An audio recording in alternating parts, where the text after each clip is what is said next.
Bonsoir à tous. Dans cette vidéo numéro 2, nous continuons un peu notre réflexion sur la situation spirituelle de la France. Dans la vidéo numéro 1, nous avons dit qu'était proposée à la jeunesse de France une alternative. Ou bien l'extrémisme religieux de l'islam, ou bien l'extrémisme religieux aussi du paganisme d'apostasie.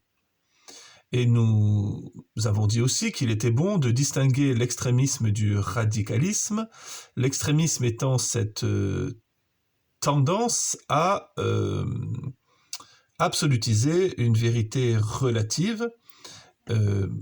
Quelle est cette vérité relative absolutisée par ces deux extrémismes? Eh bien, que le problème c'est l'autre. Que le problème de l'islam c'est le paganisme d'apostasie dont il souffre, et que le problème du paganisme d'apostasie, c'est l'islam dont il souffre aussi. Mais précisément, cet extrémisme-là, ces extrémismes-là ne sont pas radicaux.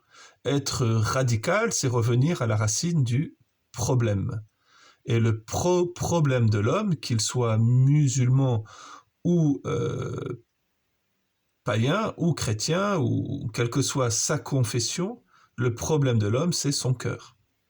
Comme le dit le chapitre 7 de l'Évangile selon saint Marc, ce qui souille l'homme, ce n'est pas ce qui entre en l'homme, mais ce qui sort du cœur de l'homme. Donc être radical, c'est considérer que le problème, ce n'est pas l'autre, mais c'est moi, c'est mon cœur. Lorsque l'on demandait à Mère Teresa quel est le problème de l'Église, elle répondait, le problème de l'Église, c'est moi. C'est moi si je ne me convertis pas. Donc, être radical, c'est voir que le problème n'est pas à l'extérieur de moi, mais qu'il est en moi.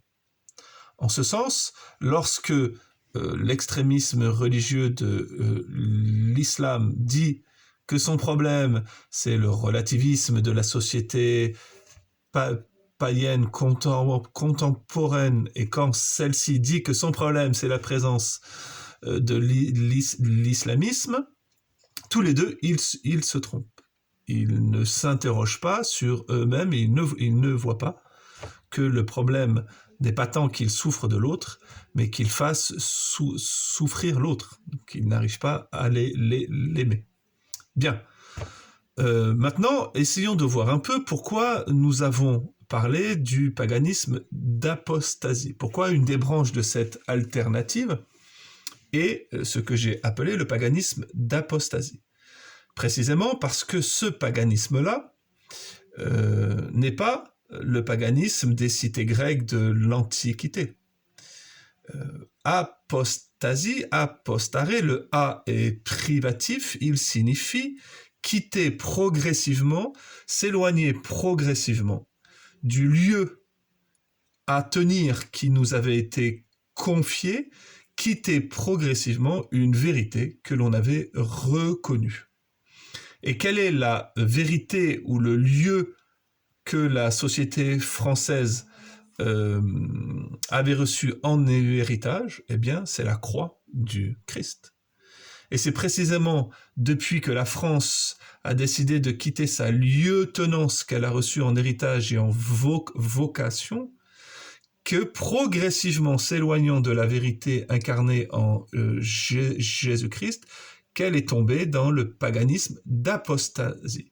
Mais, selon le principe spirituel dont nous parle saint Pierre dans sa seconde lettre, lorsque l'on est apostat, lorsque l'on apostasie, on se retrouve dans une situation pire que celle dans laquelle l'on était avant même d'avoir reconnu la vérité.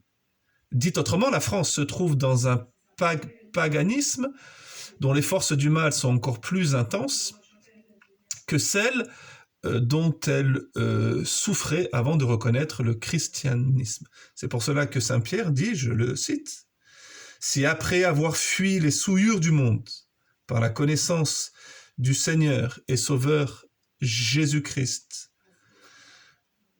ils s'y engagent de nouveau et sont dominés.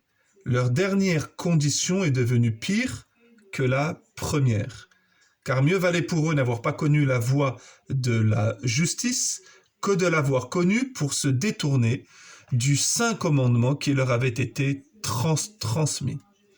Il leur est arrivé ce que dit le véridique proverbe, le chien est retourné à son propre vomissement et la truie à peine lavée se roule dans le bourbier.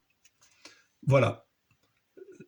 La France est devenue cette truie qui retourne à son bourbier et qui se retrouve dans une situation pire que celle dans laquelle elle était avant de recevoir la révélation chrétienne.